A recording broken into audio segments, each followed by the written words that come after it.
Well, Blockhead Nation, here we are. 100 plus episodes, 10 exciting guests, and many more to come, and the journey has just begun. Want to remind my listeners that your favorite blockheads associated with the Yogi's Podcast Network, where you can listen to the Nightly Rant with Mike and Toria. You can listen to Liberty Revealed and one of my personal favorites, the Elite Podcast Academy, that will teach you everything you need to know about being a professional podcaster, to take your show from 0 to 60 in 5.2 with all the tips from Mike himself from the Yogi's Podcast Network. And also to remind you that I'm associated with the Dose Leprechauns page. Dose Leprechauns Media has taken off. The merchandise is looking great. Jason and Nate are killing it in the podcasting world, and Notre Dame football is looking promising. All that being said, the little redhead girl is giving me the go-ahead. So what do you say we go ahead and start the show, shall we?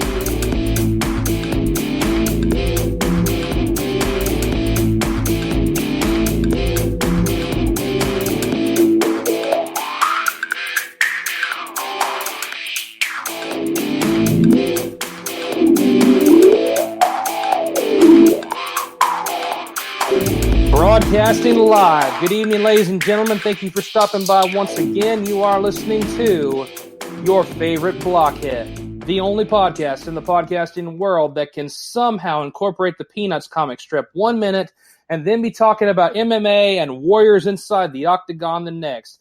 We have, for the first time on this podcast, the very first roundtable. We officially have a Bermuda Triangle of talent in the podcasting world, one that is breaking the glass ceiling and is continuing to turn heads, and another one that's about to break the glass and enter into the ramp and take on the podcasting world by storm, just like Stone Cold Steve Austin would back in the early 90s. And before we get started, guys, I will say this. Be sure and check out my links that I have for the blog. If you go to my blog for yourfavoriteblockhead.com, and you go to the blog, you can find all the links, all the audio for this show, and you can find my links for my affiliates. And one of the merchants that I love to promote are my friends over at Five Finger Tees. These guys offer a wide selection of pop culture, TV-inspired, and ridiculously funny T-shirts that will simply not break the bank. Their philosophy is they do all the work for you and provide you what you want for your style of T-shirts. Whether you're a comic fan, if you're a Star Wars fan, if you are a fan of The Office, you will find what you're looking for on Five Finger Tees. And when you get to checkout, just from your friend over here at your favorite Blockhead, to get 5% off of your purchase, when you get to checkout with your T-shirts, make sure you include the promo code 5OFF. That's all one word, all lowercase. FIVEOFF from my friends over at Five Finger Tees. Now, to bring these guys to the forefront, to introduce them and pull the curtain back, I bring to you the Rated JG podcast host and the future of podcasting, the Loud and Opinionated host, Russell Brown and Justin Gilley. Gentlemen, welcome to the Blockhead Hour. Thanks for having us, man. Glad to be here.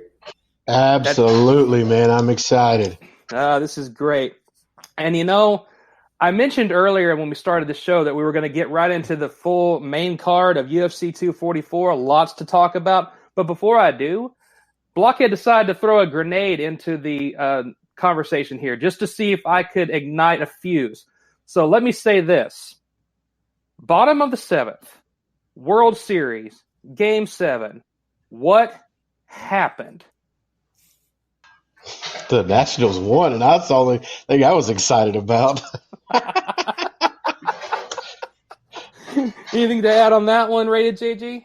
Man, I'm telling you, I think that's everything that you wanted from a World Series right there. I genuinely think we got to see the two best teams from their respective divisions duke it out for 7 games. And at this point, if the Rangers aren't in it, I don't have a dog in the race. So it was cool to just see them duke it out and see who was the overall better one. I think it was neat. I think it was neat to see that all the home teams never won. It was all road wins the entire World Series, which was pretty cool. Very true.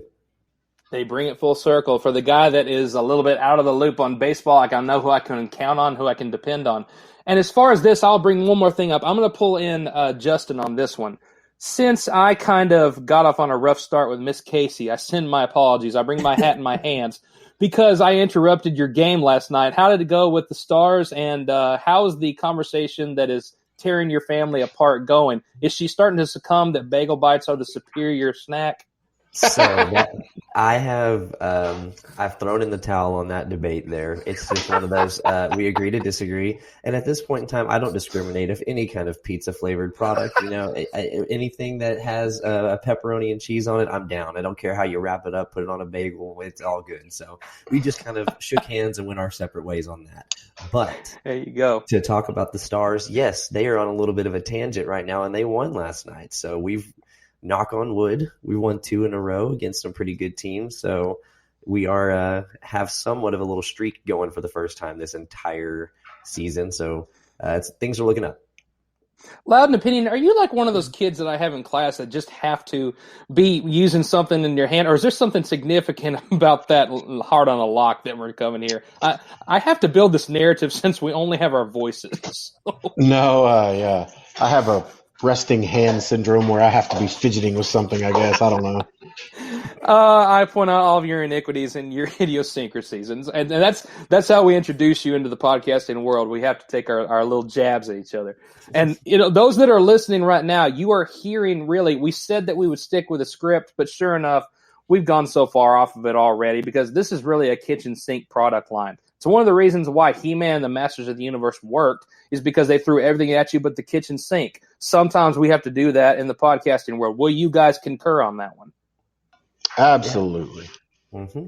I think this is a pretty cool little space for us to kind of just speak freely on a lot of different things and see where it goes. And that kind of leads to some of the best podcasts. So there you go. We are pioneers and trailblazers, guys. So really, since I've got it there, is there anything you guys want to really discuss? I'll save my opinions for the end on this one. But since we are opening up in Madison Square Garden this evening at 2:44, the first one is a lightweight bout between Kevin Lee and Gegard Gillespie. Do you guys have any thoughts on Gillespie or Kevin Lee, or any predictions on this one? Go ahead, Russ. I honestly don't, because I've actually never seen either one of these guys fight. Really? Actually, Wow. I think I've seen Kevin Lee, but Gillespie I have not. Yeah, Kevin Lee, just to throw in my 2 cents, Kevin Lee's kind of fallen on some hard times, like another person we're going to talk about in this podcast, which will remain until the end. But no, Kevin Lee is a freak. He is actually, for those that don't know, he is like, I believe 5'8" or 5'9", so he's not a very big guy, but he has the reach, the wingspan of like a 6'3" guy. So he's huge when it comes to a reach advantage. But he's fallen on hard times. He lost a couple of recent fights, and Gillespie is an absolute brawler. He's a wrestler, and he's nasty when he gets when he gets his hands on you. But if Kevin Lee could use that reach to keep him at bay, then we could have a really interesting fight. But this is something I think this is an awesome one to open up the card with. I feel the same way. You do have two wrestlers that are licking their chops at this point when they go at it. And really, if anybody has to bounce back out of those two, I will say yes, it is Kevin Lee. But I'll tell you one thing that is to his advantage is that Kevin Lee understands that we are very much in an entertainment era, whether you like it or not. What you say on the mic and what you do in social media and what podcasts you land on, or what different kind of interviews you get with ESPN or and time with Ariel Helwani. Anybody who's able to do that and able to intrigue an audience is really going to have a strong following.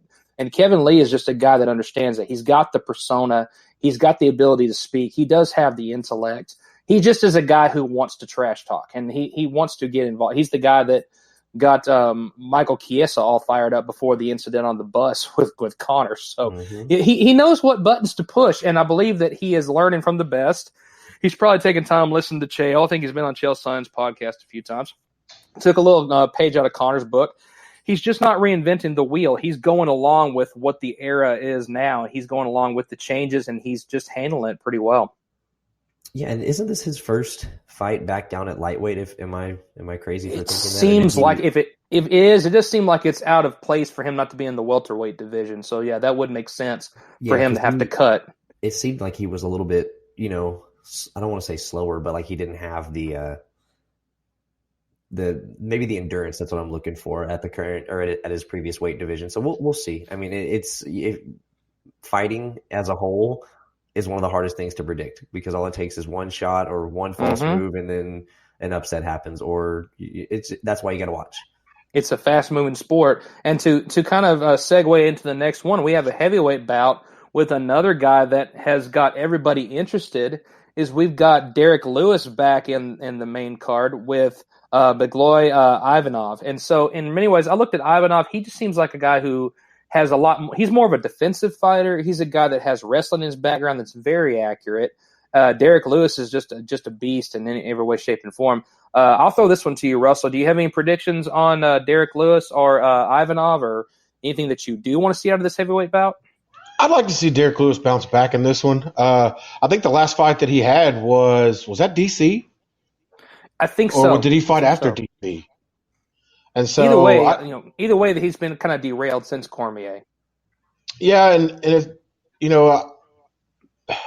I like Derek Lewis. I mean, the guy is just one of the best post-match interviews that you could ever have. He is. Win, lose, or draw, you always want to put a mic in front of that guy. So he brings a spectacle to the sport, just to say the least. But looking at I don't know, man. These Russian, Bulgarian guys. Yeah, the Bulgarian fighter, and he seems like a wrestler. A lot of his stuff is very defensive style. It looks like it says that Derek Lewis weighed in at 260. Something like that. Yeah. He was pushing the heavyweight card, ain't he? Just a little bit, definitely. Dang. So I mean, everyone knows Derek Lewis is probably if you could think of like a one-punch knockout brawler. Yep. Throw caution to the wind. You're just kind of a working man's fighter. That's him, because he's coming out with, there's no smoke and mirrors. He's like, I've got a piston for a right hand and I'm aiming for your jaw. And if I catch it, you might not wake up till tomorrow. So he's done that throughout his career. He's landed that right hand on so many people, whether it be early in the rounds or later on in the day, whatever, or later on in those rounds. But I mean, like I said, if that comes through and it connects at the right spot, I don't think there's a person in the entire UFC organization that can handle that. But Ivanov is nasty on the ground. So he really is, yeah. Yeah, and Derek Lewis is not known as somebody that's going to be putting you in a leg lock or ankle picking you. So I mean, if you get the Black Beast on the ground, he might get into some uncharted territory there, and we'll see. Yeah. Which may not be something that the fans want to enjoy. It's always been an uphill battle with anybody that watches MMA. When you see two guys that are wrestling or they're grappling on the ground, that's a point where a lot of the boos come into the arena at that point, because everybody wants to see them just go at it and be what's on the line tonight, the BMF out of the two that's in the cage. I think you can figure out what acronym I'm discussing here. But when it comes to those guys, it's like you wonder if that's the Skillian skill. How good is Derek Lewis as a wrestler? And we're certainly going to find out against this Bulgarian. As long as he doesn't take his pants off. Yeah. Well, then, of course, Joe Rogan will be asking the same question. It'll be Groundhog Day again in the cage. Yeah, it's so fun. I can't wait, because, like, Russell, you nailed it. I mean, win, lose, or draw, you put a microphone in that guy, he'll be in show business or some sort of limelight for the rest of his career, because that guy he's hilarious. Legitimately hilarious. Houston, Texas own. Exactly. Representing. There you go. That's a shout out to my friends on the H-Town Lowdown, for those that are, because I know they listen to the show. I listen to theirs. They listen to mine. Derek Lewis is representing at Madison Square Garden. That's one for H-Town. So as we move forward, we got another welterweight bout coming up. But this one, if you look at Luque against Stephen Thompson, it's just most of the experts that I've listened to who talk about this, there's a few of them that are in the inner circle, like Dominic Reyes mentioned that he is very much expecting Luque to pull this one out. But if I look at everybody else, most of them seem to have the same response. That Wonder Boy is a puzzle that is very hard to solve. So it's the question now is Luque going to be the guy that is able to solve the puzzle that is Wonder Boy Thompson? What do you guys think? Go ahead, Gilley. Well, I mean, I think that up until the Tyron Woodley fights with Wonder Boy Thompson, everyone looked at Wonder Boy as like a Rubik's Cube that had no way to be solved. Yeah. He was so awkward, so unorthodox. He came at you sideways, like walking like a crab, and then next thing you know, you're catching a switch kick in the ear. I mean, he's very, very odd and unorthodox, hard to, dictate your range with because he's got that old school karate stance. But then, Woodley gets the best of him, and then we all know what happened when Darren Till absolutely, flatlined him. So I think there's holes in his game. So that's going to do one of two things in my mind. Vicente Luque is a beast. I mean, he's getting this shot for a reason. But I know as advanced as everything is in the fight game now, that his Luque's camp has been taking the highlight reels from Thompson's losses, and they're trying to put together a game plan to exploit those. Sure. I guess you could say weak points if you want to call it that. Yeah, we'll see how good his training camp is after this with that. So right, and exactly, and but to argue that point, I know that Wonder Boy is an absolute savant when it comes to striking. So for everything that Luque is going to be taking and learning on Thompson's weaknesses, I guarantee you Thompson's going to be working on those weaknesses himself to become better. So it's something that we're just going to have to watch. And with him being 1-5 in his last five, or 1-4, excuse me,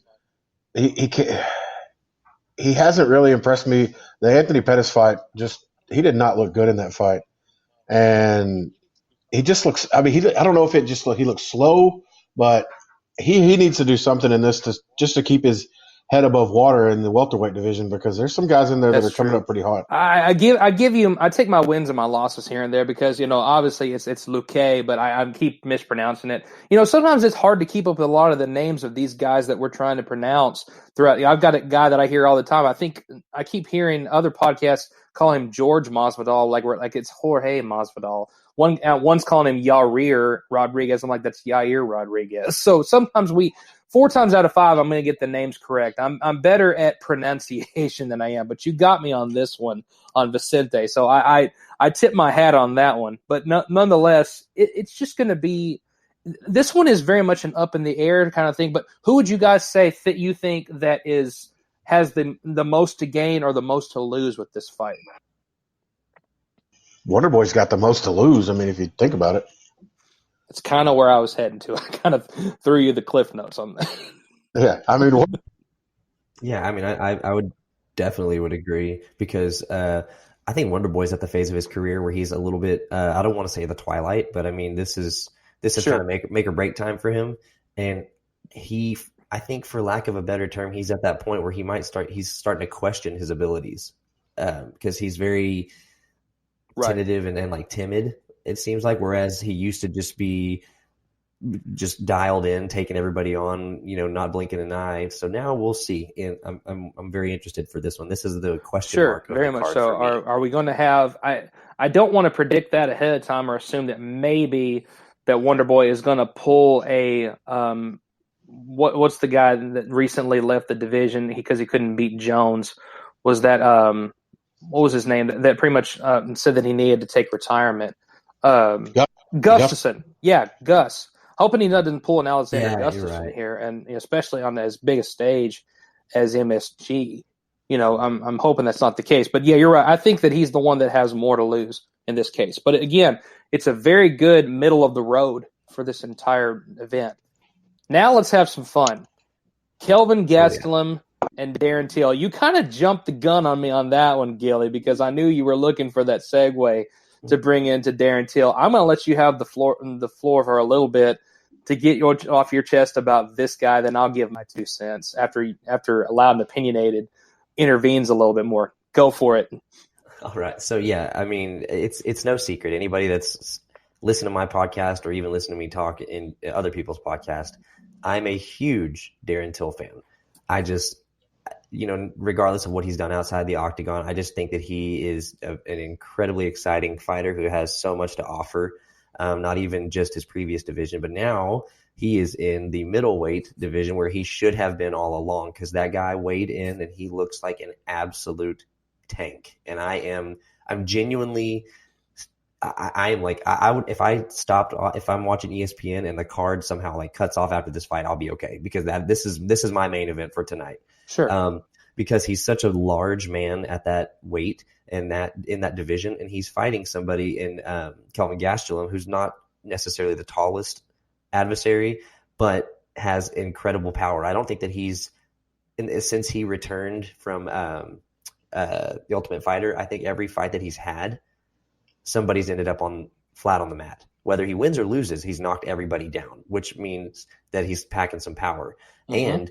And he did so against Israel Adesanya, who, needs no introduction, needs no explanation. He Exactly. is the next coming of, George St. Pierre, Anderson Silva, you name it. He's going to be the face of UFC if he's not already. Mhm. And for somebody of Gastelum's stature to find and exploit holes in a striking savant like Adesanya's game, that scares me for Till, first off, because, he's coming off a couple losses. But I do think that Till packs an astounding amount of power in his hands and his legs. So whereas Adesanya might be more precise and, technical for everything that Till lacks in those areas, I think that he makes up for in sheer power. And I'm very excited to see him walking around at his normal weight.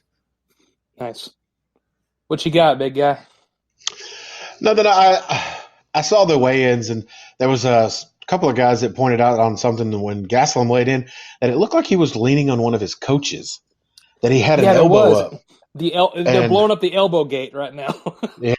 So I'm curious to see if anything comes to that. I seriously doubt that anything does actually develop from that. But I thought that was just kind of something that was pointed out to me, I guess it was yesterday. And they're both coming off of losses. Kind of like what Justin said, I'm a Till fan more than I am a Gastelum fan. I got to take Till in this one. I'm not that much of a Gastelum fan. I'm not. Right. I mean, really, the thing that I have here is that it's not that I'm really. Most of the guys I've talked to, or most of the experts I've listened to, do lean towards Till. Now, the only moving part that I'm going to offer to you guys about Kelvin Gastelum that could be a determining factor. Again, we're watching this whole thing. Elbow gate doesn't seem like it holds a candle to how Nate Diaz landed a 3-piece Minnesota to Asada. I'll save that one for the next part that's coming up. I think you know what I mean at this point. But what I will mention about Gastelum, y'all mentioned striking power. You've mentioned their abilities and their technical aspects. But one thing you may not have thought about is Kelvin Gastelum is good at absorbing punches. This is a guy who can take the most you got and keep coming, because most of his wins seem to be by decision. I'm not saying that's the majority of the time, but it certainly is a big element in his game that he can take you the whole way and get his hand raised at the end of the night. So most of the experts say Till, again, a guy who needs to prove himself at this point is Till, but Kelvin Gastelum is just a guy who I believe, can take everything that he's got. So I believe what it's going to take is, are we going to get him to the ground, or are we going to have to see what Darren Till's submission game is all about? Yeah, that's true. And I mean, there's other intangibles that come into play too. I mean, you got to think Till was skyrocketed into superstardom after the Cowboy Cerrone fight, and then the Thompson and everything. But people seem to forget how much of a hard time he fell on with Woodley and the guy who's doing the main event on this card, Masvidal flatlined him as well. So I mean, but those were also, when we talk about these knockouts, there are things that come into play. Maybe there's a lot of my bias coming out right now because I am such a Till fan, but a man of his size and stature should not be walking around like a skeleton. He was absolutely torturing himself to make that weight class. And indeed, for any avid fight, connoisseur, however you entertain these fights, if you watch them a lot, that when guys literally starve and deplete themselves and dehydrate themselves to make a weight, it takes a toll on your body. Your brain is made up of, mostly water. And, if you're completely dehydrated, if a pin drops in the right direction, you can get knocked out. So, now that he's healthy, now that he's walking around like the monster that he is, hopefully he can absorb a little bit more punishment and dish it out as well. Absolutely. Big Russ, got anything on that one? No, Justin said it all. There you have it. I don't think I have anything more to add to that. I don't think there's not any more cannon fodder on my end that comes into this fight. Again, I'm just as excited about either one just to see what's going to happen. We have a very fast-paced sport that we're trying to follow. And again, the proof is in the pudding with the main event that we have here. This is a very fast-paced thing that happened. You've literally got the fastest knockout in the history of MMA, 5 seconds, versus a guy who comes back after a 3-year hiatus and absolutely destroys Anthony Pettis in very desirable fashion, calls out who he wants, who is in the audience, pen to paper happens, one thing leads to another, wipe the hand, snip, snap, and there you have the main event of Madison Square Garden, UFC 244, for the BMF title. And again, I'll save that one for a minute. Let's just look at the fires itself here for now. Nate Diaz versus Jorge Masvidal. Let's hear the predictions of Ray JG and Loud and Opinionated. Go for it, guys. All right, Russell, I took the torch on the last one. Let me hear yours first, and then we'll kind of spitball from there. That's who I was hoping would lead the charge on this one. Oh, well, thanks, Brian. I appreciate that. I am so excited for this fight, and I'm not a huge fan of either one. I mean, if I had to take the lesser of two evils, I'm going to go with Masvidal, just because the dude backs up what he says. I mean, he starched Ben Askren, who has just not really been impressive since that. I mean, he gets beaten. And now he's got Nate Diaz, who's got an iron chin, who you could probably hit the dude with a Mack truck and he'd probably still try to get up. He just may be bloody. Mm-hmm. And I am so excited for this because I feel like it is going to be just a battle the entire time. And both of them are just going to stand and bang. I mean, it's just going to be two guys that are just going to sit there and beat the brakes off of each other until one of them can't stand up anymore. Who do I want to win? I'd like to see Masvidal win, but it wouldn't surprise me if Diaz caught him. I mean, it would not. I just learned yesterday about the first time that Diaz got knocked out. And so I'm like, okay, so it can happen. Mm-hmm. So I'm excited for it. You know, you got two guys who they just want to fight. And to me, it's going to be one of those things. Who's got the better cardio, in my opinion? And it's more than likely going to be Nate Diaz. There you go. And that was not me trying to be cordial at all. It's just one of those, come on now. This is the moment for the main event. We got to let the glass shatter a little bit, and we got to let Loud and Opinionated come out and get into the ring and be able to stand on the turnbuckles and raise his hands a little bit. That was more of an opening for there at that point. So if you want to get your little fragile feelings hurt on this one, Rated JG, then I don't know what to tell you. We're talking about fighting, and I'm over here getting my feelings hurt. No, I was laying out the red carpet and holding the velvet rope for and Russell. I ripped it out from underneath. I'm like, Russell, let's hear that Loud and Opinionated, because he toned it down for that. Because I know nothing Russell, is for sure in the Blockhead Nation, just like Sting. Nothing is for sure. That's funny. Yeah, but I know Russell is over there, holding back some true feelings, and he's probably keeping it, no pun intended, rated PG. Yeah. But there's nothing off limits here. Just because I'm the gracious host and I'm not going to, that doesn't mean that you as grown men cannot drop a few explicits and I can't change the C to an E on my rating. There you go. That's an easy fix, guys. 1, 2, 3, you're done. That's funny. But you want true feelings? Nate Diaz is I hope he gets his head knocked in. And there you have it, people. Yeah, I think that this fight, man, it's going to come down to you're never going to question anybody that's watched even one UFC fight. You probably know who Nate Diaz is, and if you've watched a UFC fight in the past year, you're starting to find out who Masvidal is. Exactly. And there's two things that when it comes to Diaz, you're going to get trash talk, and you're going to get the best cardio in the game. I mean, the dude him and his brother are known for like waking up, smoking a pound of weed and running miles through the mountains of California. Like, I'm not joking. Like, no, that's literally what they do. They're factual. Crazy. They do not have, and their gas tank doesn't even get close to empty. They just go and go and go. Wake and bake. Yeah, no kidding.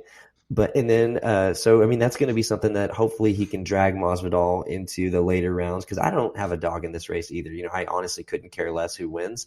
I think it's great for the sport, because the winner of this will be absolutely rocket shipped to superstardom. I mean, there's no ifs, ands, or buts. Yeah. Think about what's going on. Dana White, who is, to use Russell's terminology, the biggest ever, is the president of the company who takes no crap from nobody. He created a fake belt title thing for these two people. What in the world? Like, that shows you the amount of pull that these guys have when it comes to marketing and putting butts in the seats and selling tickets. These guys are running the show right now, and Dana White is just like, okay, let's watch those Benjamins roll in. So, and they brought the one, the only Dwayne "The Rock" Johnson in there. Yeah, that's what I'm getting at. If you ever needed proof that we are in the entertainment era of MMA, all you got to do is look at the stare down between Jorge Masvidal and Nate Diaz with The Rock holding that title over his shoulder. And neither one, and that was the only thing that was really impressive about that stare down, was that neither one of them trash talked each other. It is proof of what you just said. It validates that they just want to fight. But in the midst of that, behind that is the marketing that Dana White is pushing, which is the entertainment era being encompassed by The Rock, who's going to present this belt to whoever wins. You think The Rock was standing there behind them at the weigh-in, looking at both of them, going, I could crush both of your skulls with one move, and I don't even have to think about it. He might have, and maybe there's a lot of envy that's running through him. Maybe he was green-eyed the whole time because, this is a guy who has done it all, but the one thing that he hasn't done is stepped inside of the cage and faced another guy that really could take his head off. Of all the other accomplishments, what else is there for him to do? I mean, and so many guys have tried to transition from the WWE to MMA, and it hasn't been a success story except for one that would probably be Brock Lesnar. I mean, you got a few others that have had a few here and there that have tried it out, but it's always gone back to what they are familiar with. They always go back to their comfort zone, which is the WWE or professional wrestling type of gimmicks. I mean, so we have it in MMA. It's just one of those. I look at that and I go, this is proof that this is the marketing push that we have. But these guys, again, just want to fight. And that's what's beautiful about it.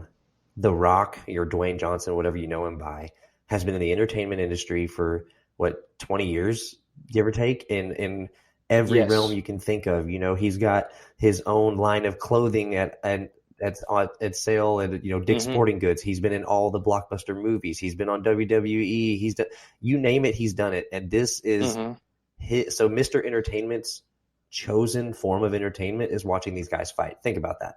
The man who has everything takes his spare time to watch this. That lets you know how the potential for excitement is there. And when it comes to what you mentioned earlier about them not trash talking each other, they are the anomalies in today's society when it comes to fighting, because I genuinely believe neither one of them have bad things to say about each other. They're like, like they kind of look at each other, they brush their shoulders off. They're like, hey man, let's scrap, let's do this. And there's no reason to fluff this up with like the Connor and the Chael Sonnens and stuff like that. Colby Covingtons, they have their time and place, but at the end of the day, all those guys want to be in the current position that Masvidal and Diaz are in, and they did it. Masvidal is also known for his one-liners, but those are coaxed out of him in interviews and online. Like it's not like he's outwardly portraying this shtick. It just happened, you know. So, and he doesn't want to fly. Exactly, and they'll probably get together after the fight and smoke a blunt. Yeah. Probably so. And to give what I've got, I'm going to hand it back to you guys in just a second. What I'm seeing is very much what y'all are saying about how if Jorge is going to pull this off, it's going to have to happen early. You're going to have to talk about pressure in the first round. If he gets past the first round, the further that this fight goes, the more that is going to favor Nate Diaz. He is very much the New England Patriots style of fighter, which he wakes up by the third round or the fifth round, whatever is the final round that you've got, he just takes it and then he shows up. And then you're panicking. That's just a part of his style. Jorge, to pull it off, is going to have to get it done early as possible. And I will tell you, no matter what your opinion is of Nate Diaz, which I'm not a fan of either one of them either. But what I can tell you is Nate Diaz just did a tremendous favor for many more fighters to not have experienced what USADA has put them through. This guy literally threw the knockout blow to the organization that is USADA and said that you will not tarnish my name, and you hit me once, I will hit you 10 times, and that will be the end of it. So whether you like him or not, you have to appreciate what he just did for other people that are wrongfully accused in this sport because there's other guys that have not been able to do it. I mean, I think it was Lyoto Machida that turned himself in for something he took from GNC, and they shelved him for a year. This is Nate Diaz who got this turned around within 48 hours. So I appreciate that he just pulled off. And I will tell you that when it comes to Nate Diaz, at least we can say that for somebody who doesn't back down against fighters, it looks to me like Dana White has succumbed to Nate Diaz being the needle mover he's been all along. Because if he tries to say that now he's a needle mover, last time I checked, the two highest pay-per-view sales in the history of the UFC were both Conor and Nate Diaz 1 and 2. So how can you tell me he is not a needle mover, whether you like the guy or not? Or that could even play into, you can look at it from the other direction and see if Dana White just stoking that flame because he knows that he's a needle mover, but Dana's saying he's not, will therefore create more tension. So, I mean, there's always two sides to every story. But I'm going to ask you guys this question because we haven't talked about this. What is your thoughts on the, quote, conspiracy behind the whole thing leaking about Nate Diaz? Because Nate came out and said, they don't want me to be the face of this company. If I win this, they want something to fall back on. Oh, well, he had that tarnished test. Oh, well, I scared USADA into saying I'm not, I'm clean. So do you think there's any kind of truth to that there's a reason that this came out, just in case Nate takes the belt, then he'll have that little asterisk next to it? You want that one, Big Russ? I don't think so. I think Nate Diaz could only be the face of somebody's like dispensary companies or something. I mean, I wouldn't put that guy. His own.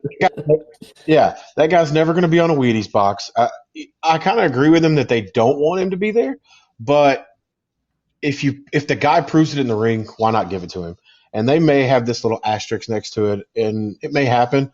But if he goes in there and let's say he starches Masvidal in the first round, you can't deny that guy the ability to sell and market like with the UFC with him. I mean, they did it with like Brian said with the two Conor fights. I mean, the highest grossing UFC fights there were. So this one's probably going to be up there as well. To see if when it comes to validity, I will tell you, whichever way it goes, whether this was some kind of a work or if this was an actual shoot, I will tell you in the better terms, to quote Nate Diaz, I'm not surprised. But I will say that what comes truth is this. Not everybody feels this way, but this is where your favorite blockhead stands. And this comes not just from being an MMA fan, somebody who used to watch professional wrestling. I will tell you this. I am more intrigued by the truth of what happens behind the scenes. I could not care less what is going on today in the ring with Brock Lesnar and Cain Velasquez. But I will tell you, Bret Hart, whether he actually knocked out Vince McMahon or not during the Montreal Screwjob or after the fact, does have my interest. He did. There are people that will tell you where they were when John F. Kennedy got shot. There were people that can tell you exactly where they were when 9/11 was attacked. People that followed professional wrestling will tell you they remember when they heard about the Montreal Screwjob and about Vince McMahon being punched out by Bret. So when it comes to the actual shoots, I think this is something that's going to have to take time because now it feels like breaking news. I mean, you just had USA Today breaking news. Beto has now backed out of the Democratic race for the 2020 election. That's breaking news, but we have to sit back and go, hang on a minute. Let's not focus so much on politics. Let's look at what's tried and true. Let's see how history will speak for itself. So I think it's a little bit too early for me to pick a side here. But no matter what happens, I'm going to quote Nate Diaz again. I'm not surprised, MFers. You just thought that I would reserve myself. Hey, Chael dropped that F-bomb on his show the other day because it was talking about the BMF title. And my jaw was on the floor. I'm not kidding. Go back and listen to his last episode of You're Welcome. He literally has a part where he says, do you want to know who I think is going to win? Whoever is the baddest mother bleep. And I don't know if he actually said it or not. I reached out to my friend Kevin. Hey, text Chael and see if he really said it. I have heard nothing yet, so we sit in suspense. Did he really drop the F-bomb or not? I don't know. But what it comes down to is I think it's a little too early to predict if this was some kind of a work. But I do believe if anybody is not going to be pushed around by USADA and who actually can do that because they're not dependent on the paycheck, it's got to be Nate Diaz. Yep.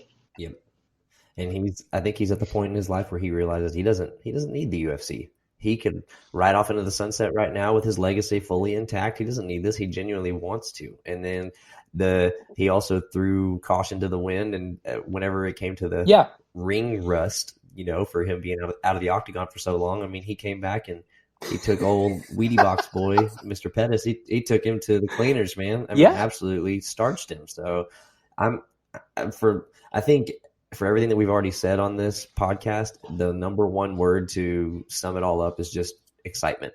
Like it's exciting. That is definitely true. Anything else you want to add?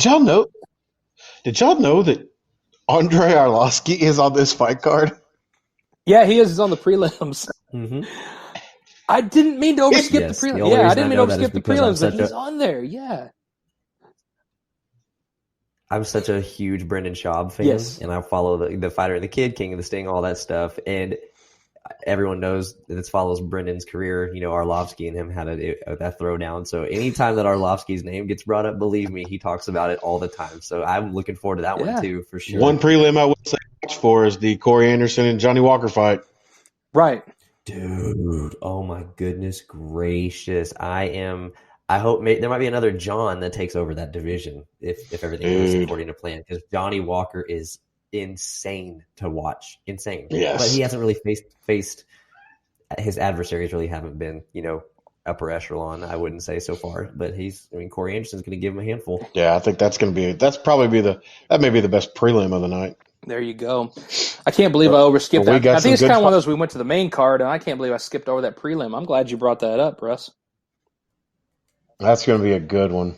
Johnny Walker hadn't fought in a while, though, has he?